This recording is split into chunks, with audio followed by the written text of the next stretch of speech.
Мен Өзгөчө кырдаалар министрлигинин Кадамжай бөлүм башчысы Айтиев Руслан Бердбекович. Азыркы учурда Кадамжай районунда өкмөт тарабынан материалдык мат резервтен ундар келип баштады. Кечеги күнү 52 тонна ун келген. Бүгүнкү күндө азыр 96 тонна ун азыр өзүңүздөр көрүп турасыздар келди. Айыл өкмөттөргө ушул жерден алып кетишет.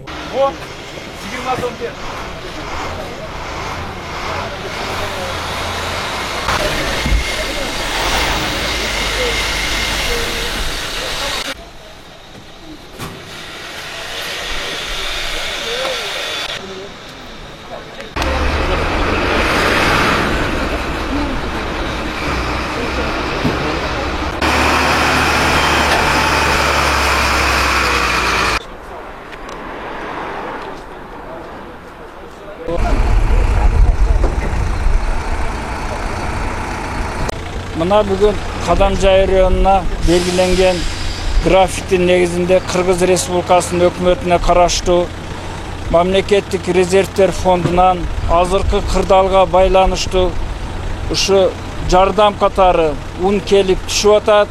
Mına keçe günü Kadamjay rayonuna 52 tonna un alıp geldik. Bugünkü günü azır mına özüңүздөр көрүp turganday 96 tonna un kelip düştü. Bizge jalpısından Kadamjay rayonuna uşu materialdık rezervler fondundan 199 tonna 400 kilogram un bölüngen. Uşul vakıtta uşu ayarlı uy bölölörgө jardam katarı şu hökümet tarafından berilgen undu biz şu rayonda komissiya tüzüp oşo komissiyanın bölüştürüsü menen har bir ayıl hökümetlerine rayondun aymağındagı 2 şahar jana 13 ayıl hökümetine bölüp berdik.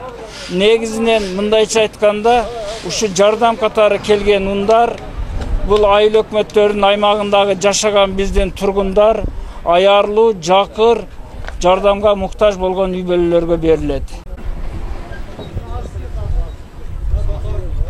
Egemen Azbek Salamovich бүгүнкү күндө Кадамжай районуна 200 тоннага жакын Мамлекеттик резерв фондунан жардам келип, бүгүнкү күндө мына бардык айыл өкмөттөр алууда, ошонун катарында Көтөрмө айыл аймагына караштуу